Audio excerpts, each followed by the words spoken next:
네, 그렇습니다. 오늘 이 시편 23편 너무나도 우리가 잘 아는 이 시편입니다. 어릴 때부터 외웠던 기억이 저도 새록새록 납니다. 그 수련회를 갔는데 아침을 먹으려고 하는데 이걸 외우래요. 안 외우면 밥을 안 준답니다. 그래서 외웠어요. 그랬던 기억이 아직도 나요. 너무 서러웠던 기억이. 어떻게 그거 안 외운다고 밥을 안 주나 하면서 막. 근데 또 그렇게 하니까 이 극한의 상황으로 사람을 밀어넣으니까 이 외우시더라고요. 1절에서 6절까지 여호와는 나의 목자시니 내게 부족함이 없으리로다 하면서 막 외웠던 기억이 아직도 새록새록합니다. 여러분 다 외울 수 있으시죠? 이거. 네. 다 외우셔야 돼요. 이 시편이 이게 참 좋은 게, 이게 참 누구나 좋아하는 이 시편 23편 아니겠어요? 이게. 특별히 이제 시편 다 몰라도 이 시편 23편의 말씀 되게 다들 한 번쯤 들어봤을 법한. 예수 그리스도 안 믿어도 가끔씩 이제 식당 같은 데 가면 걸려 있을 법한. 그래서, 난 저거는 좀 알아. 할 법한 게 이 시편 23편입니다. 굉장히 대중화가 잘 돼 있고, 당신은 사랑받기 위해 이런 것과 비슷한 그 정도로 굉장히 대중화가 잘 돼 있어요. 시작은 미약하나 끝은 창대하리로다. 이런 거 아무튼 좋아하잖아요. 근데 이 시편 1절 말씀이 그래요. 23편 1절 말씀이 여호와는 내게 목자시니 내게 부족함이 없으리로다. 너무 좋아합니다. 세상 사람들도 좋아해요, 되게. 근데 이제 이 시편을 우리가 외울 수 있어야 됩니다. 많이 오늘 이제 말씀 듣고 오늘 하루 동안 한번 외워보세요. 이게 이 라인이 잘 맞아가지고 잘 외워집니다, 되게. 이게. 좀 이따가도 제가 계속 얘기할 건데, 이게 참 외우시면 좋아요. 그리고 시는, 특별히 이렇게 시편, 이렇게 짧은 시들은 제가 막 해석을 막 이렇게 하는 거 좋지 않습니다. 그냥 외우세요. 많이 읽으세요. 그 시가 주는 그 감동이 있습니다. 은유법과 이러한 반복을 통하여서 우리에게 주는 깊은 깨달음들이 있어요. 그래서 제가 느끼는 이 시편 23편과 여러분들이 또 보면서 묵상하는 시편 23편이 이 말로 표현할 수 없는 그런 감동과 은혜들이 있습니다. 하나님이 주시는. 그래서 외우고 묵상하라. 묵상이 무슨 뜻인지 아시죠? 소가 되새김질 하듯 꺼내서 이렇게 계속 읽어보는 거예요. 소 되새김질 하는 거 보셨습니까? 제 외삼촌네가 저쪽에 경상도 상주에 살아서 종종 놀러 갈 때가 있었어요. 그러면 소도 키우시고 포도밭도 하시고 막 이랬어요. 상주가 포도가 유명한가요? 모르겠어요. 아무튼 그 소를 키우셨는데 제가 가끔씩 여물을 줄 때가 있었어요. 여물 줄 때 어떻게 하는지 아시죠? 물을 한 달아 거기 이제 거기에다가 이제 물을 담아요. 그러면은 이제 여물을 가져다가 풍덩 담겨가지고 잘 적십니다. 막 붕붕 떠 있잖아요. 그럼 막 밀어 넣어가지고 적셔놔요. 그러면 이 소가 이제 먹어가지고 오물오물합니다. 근데 이제 아침에 줬으면 이제 점심쯤 또 가서 줘야 되잖아요. 근데 점심에 가서 이제 주려고 이제 삼촌이 시켜가지고 주려고 이제 갔는데, 아니 소가 분명히 다 먹었는데 계속 뭘 하고 있어요. 되새김질 한다는 거죠. 그래서 나중에 물어봤어요. 삼촌, 왜 얘는 아침에 먹은 걸 아직까지 저러고 있어? 하면서 했더니 그게 되새김질이라는 거야. 소한테는 위가 몇 개가 있어가지고 여기에 넣었다가 다시 빼가지고 또 씹고 또 집어넣었다가 또 빼가지고 그래서 내가 그걸 들으면서 더럽다. 삼촌 너무 더러워. 어떻게 집어넣었던 걸 다시 빼가지고 또 씹어? 하면서 그랬던 기억이 있는데, 이 어르신들이 이제 이 묵상이라는 표현을 되새김질이라고 하는 거예요. 그래서 정말 참 그 표현이 굉장히 맞다. 말씀을 꺼내서 또 생각해 보는 거예요. 근데 이걸 외워야 이 되새김질이 쉽습니다. 언제 어디서나 외워야 되새김질이 되는 거예요. 그만큼 되새김질 하라고 하는 겁니다. 그래서 하나님께서 말씀을 알려주실 때 너가 이 율법을 지켜 행하라 할 때 거기에 들어가는 단어들이 가끔씩 있는데 묵상이라는 단어가 들어옵니다. 주야로 묵상하며, 좌로 나오느라 치우치지 말고 이것을 주야로 묵상하며. 이 묵상이 언제나 이 되새김질을 하라는 겁니다. 그렇게 하잖아요. 말씀이요. 이렇게 자꾸 둥둥둥 떠다닙니다. 누가 저한테 말씀을 외우는 거 너무 힘들어요. 저도 힘들어요, 사실. 사실 저도 말씀 외우는 게 힘든데 그 말씀 외우는 그 맛을 알면 이게 참 외워집니다. 외우세요. 맛을 알면 맛을 아는 샘표 한 잔. 이걸 아는 사람들만 누릴 수 있어요. 아는 사람들만. 말씀이 둥둥둥 떠다니는데 그 말씀에 젖어서 얼마나 기쁜지 모릅니다. 그래서 이 시편 23편 1절이 여호와는 나의 목자시니 라고 얘기합니다. 여러분 이 좋아하는 포인트 중에 하나가 이 목자라는 단어에서 이 포인트가 탁 걸립니다. 나의 목자 되신다. 목자 되신다. 이 목자가 얼마나 좋은 단어입니까? 나에게 목자 되신다. 근데 이스라엘에서는 사실 이 목자가 그렇게 대단한 직업은 아닙니다. 그냥 평상적인 직업이고 어떻게 보면은 그렇게 높은 관직이 아니라 어떻게 보면은 가장 그 저소득층이 하는 일 중에 하나가 평범한 일 중에 하나가 목자였습니다. 굉장히 친숙하고 굉장히 뭔가 이렇게 나를 이렇게 인도하시고 나를 이렇게 보살펴 주시고 보호하시는 그런 분으로 이제 느껴진단 말이에요. 근데 이 당시에 뭐를 대부분 이렇게 인도하는 목자이겠어요? 양을 인도한다잖아요. 양. 그래서 우리가 이제 양이라는 인식이 있어야 되는데요. 이 양의 특성이 있습니다. 자주 들어보셨겠지만 양은 첫째로 강하다, 약하다? 약합니다. 이빨이 있고 막 이렇게 손톱, 발톱이 있어가지고 그런 육식 동물이 아니에요. 초식, 잡식이죠, 물론. 근데 아무튼 그런 연약한 존재가 양으로 표사되는 거예요. 양. 연약합니다. 얼마나 연약한지 몰라요. 얼마나 연약한지 몰라요. 그래서 항상 돌봐줘야 되고 이러한 그 이리떼와 이 육식동물로부터 지켜줘야 되는 거예요. 그게 목자의 역할이죠. 양의 특성이에요. 그리고 양이 또 이 눈이 어둡습니다. 눈이 어두워요. 어느 정도까지 얘기하느냐? 그 앞에 있는 양밖에 안 보인대요. 자기 앞에 있는 양만 쫓아갈 수 있는 수준. 이 시야가 굉장히 어두워요. 자기 앞가림 정도만, 앞에만 보는 수준이라는 거죠. 앞에만. 딱 앞에만. 그 양의 그 뒷공무니만 쳐다보고 간다는 거예요. 저기 앞에서 양을 모는 그 개를 쳐다보는 게 아니라, 그 목자를 쳐다보는 게 아니라, 목자의 음성을 듣고, 그것을 판별하고, 아, 저분이 내 목자인가 보다. 그러면 이제 눈을 뜨고 가는데, 앞에 있는 양만 보이는 수준이에요. 그만큼 눈이 어둡답니다. 그리고 또 양은요, 여러분 양 보셨어요? 직접? 저도 옛날에 한번 이렇게 어떻게 견학할 일이 있어서 양을 봤는데 하얄 줄 알았어요. 양 안 하얗습니다. 흰 눈보다도 이렇게 하얗지 않습니다. 양 보면 더러워요. 가까이 가면 얼마나 냄새가 나는지 몰라요. 악취가 납니다. 똥밭에서 굴러요. 지가 똥 누고 지 그 밭에서 굴르는 게 이 양의 특성이에요. 세 가지 특성이에요. 약하고 어둡고 길눈이 어둡고 더러워요. 이게 양의 세 가지 특성이라고 자주 듣게 되는 이야기예요. 그래서 목자가 필요한 겁니다. 목자가. 이 양의 특성이 사실 누가 가지고 있는지 아십니까?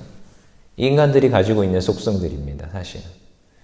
자기 앞가림도 못해요. 사실. 한 치 앞도 못 보는 수준입니다. 그리고 죄악으로 인하여서 죄의 오염이라고 했죠. 원죄는 해결됐지만 죄의 오염으로 지정의가 타락해서 인간은 가능성이 있다 없다? 없습니다. 그리고 인간은 너무나도 연약한 존재입니다. 이 양의 특성이 인간이 다 가지고 있는 속성이에요. 그래서 목자 없이는 살아갈 수가 없어요. 한 치 앞도 살아갈 수가 없습니다. 조금만 가다 보면 웅덩이에 빠지고 조금만 가다 보면 엄한 길로 가고 있고 그 길을 인도하시고 나를 날마다 보호하시고 이 사탄마귀의 공격으로부터 나를 지켜주시는 그 목자가 우리한테 필요하다고요. 그 목자.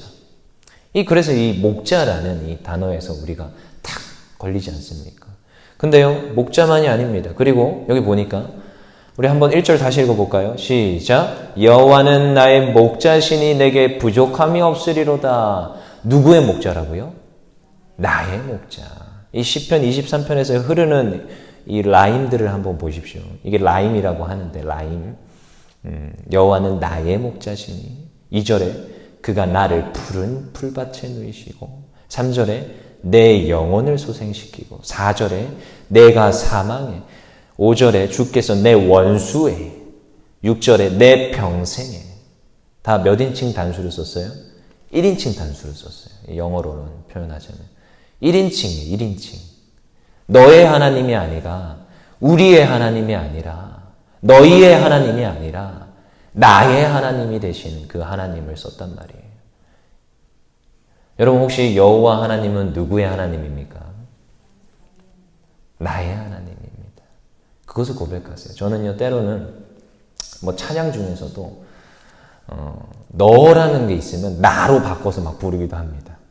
내가 복 받고 싶어가지고 내가 잘 되고 싶어가지고 너가 잘 되기를 원하노라. 아니, 내가 잘 되기를 원하노라. 막 가끔씩 이럴 때가 있어요. 물론 앞에서 찬양 인도할 때는 그냥 이제 너가 축복을 뭐 이렇게 하지만 저 혼자 찬양할 때는 이제 내가 이럴 때가 있어요.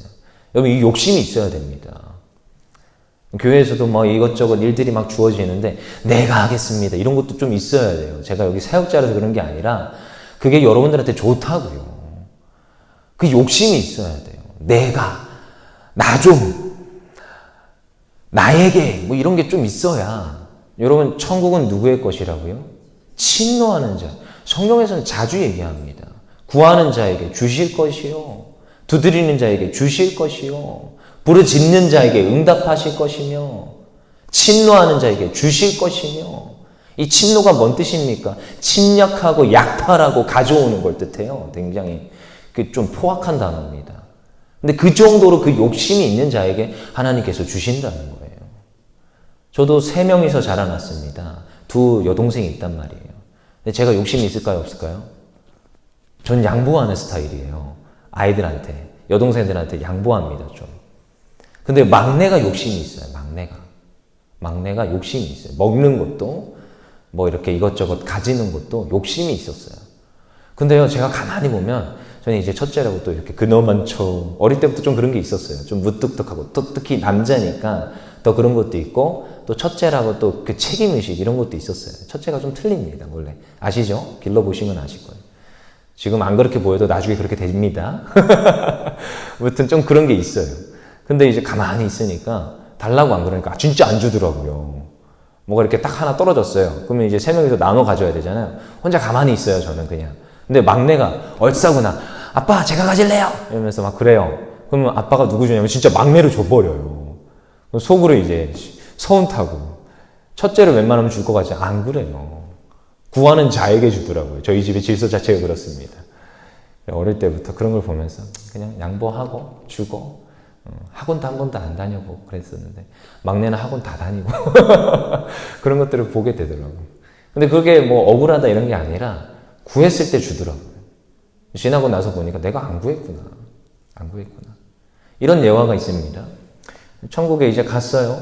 천국에 갔는데 제가 했나요? 아무튼 천국에 갔는데 천국에 가서 이제 보니까 갑자기 이렇게 천사가 안내를 하더라고요. 안내를 해가지고 이제 열심히 갔는데 진짜 대골 같은 집을 주신 거예요. 대골 같은 집. 여기서 사십시오. 근데 창고가 있는 거예요, 창고가. 해가지고 여기 창고가 있는 여기서 써서 맛있는 거 많이 이렇게 해가지고 잘 사십시오. 근데 이쪽에 있는 창고가 있는데 그 창고는 건드리지 마십시오. 이러는 거예요. 그래서 왜요? 아니, 이 집도 내 집이고 이 창고도 내 건데 저것도 내 거 아닙니까? 그래도 한 번만 봅시다. 내가 못 써더라도 한번 봅시다. 해가지고 그래요? 그럼 한번 구경만 시켜드릴게요. 하고 창고를 열어서 보여줬대요. 그때 그 창고 안에 자기가 이 땅에서 달라고 했던 많은 것들이, 내가 정말 가지고 싶었던 많은 것들이 그 창고에 다 있더라는 거예요. 이게 내가 다 가지고 싶었던 건데 왜 여기에 다 있습니까? 하고 질문을 했대요. 그때 천사가 하는 말, 당신이 안 구해서 못 줬던 것들입니다. 그래서 못 줍니다. 쓰지 마십시오. 억울해가지고 땅을 쳤다는데. 여러분, 이 말, 뭐 그냥 지어낸 이런 예화겠죠. 무슨 의미가 담겨 있습니까? 안 구해서 안 준대요. 나의 하나님. 그 나의 하나님께 구하십시오. 그럼 하나님께서 주십니다. 그 다음에 이제 1절에서, 우리 1절을 잘 봐야 되는 이유가 거기 있습니다. 성경에서는 때로는 이 1절, 1편, 어떤 1장, 이런 데에 이 전체적인 그 성경 한 권에 대한 내용들이, 스토리가 다 담겨 있는 경우가 있어요. 23편이 그렇습니다. 이 1절의 내용이 2절, 3절, 4절, 5절, 6절까지 이어집니다, 사실. 근데 뭐에 이어지냐? 내게 부족함이 없으리로다. 이것이 다 걸립니다. 어떠한 상황과 어떠한 처지 속에서도 이 1절 말씀, 나의 목자이신 하나님이 나와 함께하기 때문에 내게 부족함이 없으리로다. 어떤 상황이요? 내가 푸른 풀밭에 누일지라도 내 영혼이 소생시키는 이 순간이 지금 어떤 순간입니까? 하나님과 좀 멀어져 있고 내가 지금 어떤 좌절과 절망 속에 빠져 있을 때 나의 영혼을 소생시키는 단계 아닙니까? 그 상황 속에서도 어떻게 한다고요? 부족함이 없게 한다. 내가 사망의 음침한 골짜기에서, 내가 원수의 그 목전에서도 나를 부족하지 않게 한다. 이게 하나님께서 나의 목자 되시는 은혜라는 거예요. 내게 부족하지 않다. 여러분, 부족하지 않습니다. 여호와 하나님께서 나의 목자가 되시는데 무엇이 부족합니까? 부족할 게 없어요. 그래서 이게 정체성, 가치관이 굉장히 중요한 겁니다. 내가 누구의 자녀냐? 나를 인도하시는 분이 누구냐? 네가 창과 방패로 나에게 오느냐? 나는 여호와 이름으로 가노라. 이게 지금 누구 백으로, 누구의 힘으로 나아가느냐는 것입니다. 천지를 창조하시고 지금도 다스리시는 그 여호와 하나님이 나의 목자가 되시고 나의 힘이 되시고 내가 부족하지 않게끔 하신다는데 무엇이 두렵고 무엇이 염려가 되고 무엇이 걱정이 됩니까? 부족하지 않습니다. 그래서 이 1절 말씀을 잘 붙잡으면 얼마나 참 이 23편 말씀이 나에게 오고 내 것이 되고 나의 목자가 되시는 그 하나님을 누리게 되는지 모릅니다. 근데요, 이 부족하지 않게 하시는 그 하나님께서 어떻게 하신다고요? 나의 목자가 되시는데 나와 동행하십니다. 나와 함께 하십니다. 그저 내버려 두는 것이 아니라 나와 늘 함께 하십니다. 어디서요? 내 안에서. 나의 이 마음 안에서 나와 지금도 여전히 함께 하시고 인도하십니다. 3절에 나의 영혼을 소생시키고 자기 이름을 위하여 의의 길로 인도하시는도다. 4절에 내가 사망의 음침한 골짜기로 다닐지라도 내가 두려워하지 아니함은 나를 안위하시는 그 하나님께서 함께 하심이라. 5절에 기름을 내 머리에 부으셨으니 내 잔이 넘치나이다. 어떻게 해요? 나와 함께 하시는 하나님, 나를 인도하시는 하나님. 어떤 청년이 이제 열심히 걸어갔습니다. 그의 인생길을 열심히 걸어갔어요. 그리고 그의 인생길의 그 뒤안길, 이제 노인이 되어서 이제 뒤안길을 쳐다보는 거예요. 아, 내가 이렇게 살아왔구나. 뒤에 수많은 그런 인생들을 이제 회상을 하면서 쳐다봤습니다. 근데 쳐다보니까 발자국이 4개가 있는 거예요. 4개가. 4개는 뭘까요? 2개는 자기 발자국, 2개는 하나님께서 나와 함께 했던 발자국. 근데 어느 순간 보니까 아니, 발자국이 2개밖에 없는 거예요. 가만히 보니까 발자국이 4개일 때는 정말 평안하고 기쁠 때였어요. 여호와 하나님이 나와 함께 하심을 누릴 때였어요. 근데 발자국이 2개일 때는 이상해요. 분명히 내가 힘들고 어려운 그 순간들에 발자국이 2개인 거예요. 이제 이 노인이 화가 났어요. 하나님 앞에 질문합니다. 화가 나서 따지듯이. 하나님, 내가 힘들 때 하나님 어디 있었습니까? 내가 정말 고통스럽고 어려울 땐 도대체 하나님 어디 있었습니까? 왜 발자국이 2개밖에 없습니까? 따졌어요. 근데요, 하나님께서 뭐라고 응답하시느냐? 그 펑펑 울고 있는 노인에게 응답을 해주십니다. 내가 힘들고 지쳐서 쓰러져 있을 때 내가 너를 업고 갔다. 그래서 발자국이 2개였다. 나는 너와 항상 함께하였다라고 말씀하시는 그 하나님. 여러분 어떻습니까? 우리의 인생은 누가 함께 하십니까? 누가 인도하십니까? 그 목자 되시는 그 하나님이 나와 함께하는 줄 믿습니다. 그런데요, 주의사항이 있습니다. 우리 6절 마지막으로 읽고 마치겠습니다. 6절 같이 읽겠습니다. 시작. 내 평생의 선하심과 인자하심이 반드시 나를 따르니니 내가 여호와의 집에 영원히 살리로다. 어디에 거해야 됩니까? 어디서 하나님을 찬양하며 어디서 하나님을 높여드려야 됩니까? 여호와의 전입니다. 누군가는 그럽니다. 비가시적 교회. 집이 교회고 우리가 모이는 곳이 교회다. 맞습니다. 개혁주의적으로는 그것이 옳습니다. 하지만 우리가 성전에 모이기를 힘쓰지 아니하면 그것은 아닙니다. 가시적 교회. 하나님께서는 교회를 만드셨고 하나님께서는 교회에 모이라고 하셨고 너희가 모여서 기도하라 하셨고 너희가 모였다면 전도하라 하셨습니다. 그것이 우리가 마땅히 해야 할 일입니다. 이 모든 걸 누리기 위해서는 어디에 있어야 됩니까? 여호와의 집에 영원히 살리로다. 이 말씀대로 오늘도 하나님의 말씀을 묵상하십시오. 하나님의 말씀을 따라서 사십시오. 그분이 나의 목자가 되시며 나를 늘 혼자 내버려 두지 않고 나와 동행하시는 하나님 되시며 내게 부족함 없게 하실 줄 믿습니다. 그 하나님을 신뢰하며 하나님을 경배하는 하나님 백성들 되기를 간절히 소망합니다. 이 시간 기도하겠습니다.